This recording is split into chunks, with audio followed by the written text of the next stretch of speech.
Peut-être que vous êtes comme moi, quand vous entendez parler de bibites, vous avez l'impression que ça vous gratte partout. Là, on va vous en présenter une qui attaque le frêne, un arbre qu'il y a un peu partout, évidemment, au Québec. Là, il y en a plein à Trois-Rivières, il y en a plein en Mauricie. Et cette bibite-là, c'est un coléoptère vert, pas très beau, qui s'amuse à manger l'arbre et à le ravager, fait des petits chemins dans l'arbre. Vous allez voir des photos, là, fait des petits chemins, puis l'écorce finit par tomber, puis l'arbre finit par mourir, évidemment.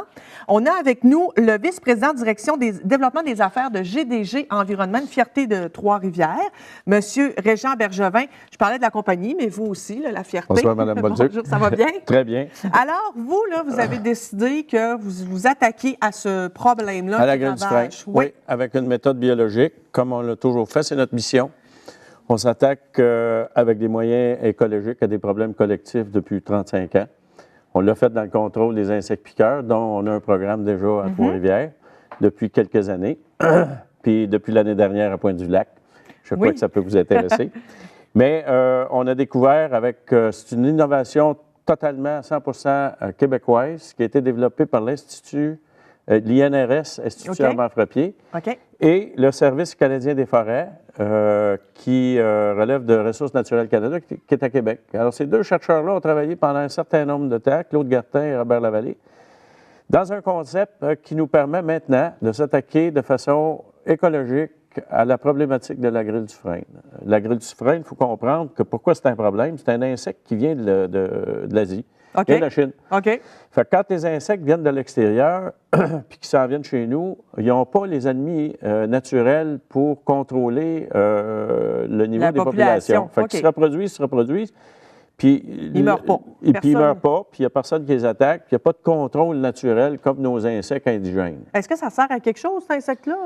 Bien là, pour le moment, il sert à pondre dans les frênes puis les faire mourir, puis dans les espaces de temps qui sont tout à fait rapides, dépendamment des concentrations, aussi rapides que 3 ans. Les frênes qui ont 50, 60, 70 ans. Alors, c'est un problème urbain très, très sérieux, notamment dans la région de Montréal, et dont la zone est un peu partout au Québec, sauf que la grille a sa progression, mais elle est d'autant plus rapide que les gens peuvent exporter le bois de chauffage. Alors, quand on abat un frêne, il faut le garder sur place. C'est la première mesure qu'il faut faire, c'est la mesure la plus écologique. Fait que, on évite de couper des frênes puis de les amener à la Tuque ou dans d'autres régions du Québec pour répandre le frêne. Parce que ces insectes-là ont tendance à ne pas aller bien loin. Ils viennent au monde sur un arbre, c'est une façon de parler. Puis ils vont pondre sur cet arbre-là puis vivre sur l'arbre tant qu'il est en vie. Après ce processus-là, ils vont aller sur le prochain. Fait qu'ils n'ont pas tendance à voler des distances énormes. Et donc, l'épidémie va se répandre, mais elle est très virulente où elle se... C'est quoi votre procédé? C'est quoi que vous avez développé? C'est un truc avec le champignon. C'est un agent naturel. Un champignon qui est trouvé naturellement dans notre environnement. Qui s'appelle Beauveria bassiana. Mais il y a dans cette grande famille-là de Beauveria bassiana des variétés, on va appeler ça comme ça. Et celle-là, elle est très, très spécifique à la grille. Alors, les champignons se collent sur l'adulte. Et ils vont comme prendre racine dans l'insecte puis le faire mourir. OK, parfait. Et l'idée, nous autres, c'est de l'installer en haut des arbres, au bon moment, pendant la période des amours. Lui, il est attiré par ce piège-là. Il rentre dans le piège, il se roule dans la farine de champignons. Il ressort de là. Et puis, 5 jours après, on sait qu'il va mourir. Mais pendant ce temps-là, il est multivoltine. Ça veut dire que...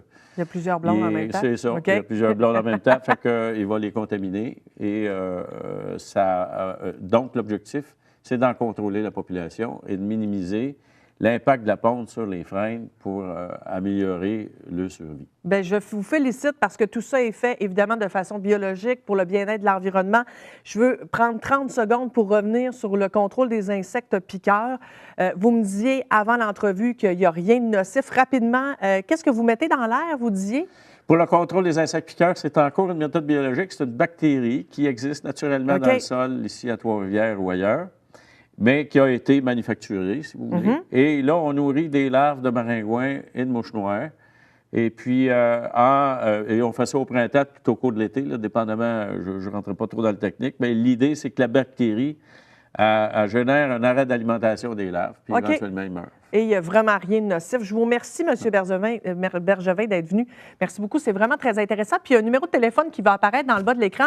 C'est la ligne Info Moustique. Donc, si vous avez l'impression chez vous que ça pique pas à peu près, puis qu'il manque peut-être un petit peu de cette bactérie-là, vous pouvez téléphoner, puis les experts de chez GDG Environnement vont venir faire un tour. Merci beaucoup. Sans frais. Sans frais, en plus. Hey, on se débarrasse des moustiques sans frais. On ne va pas chialer avec ça.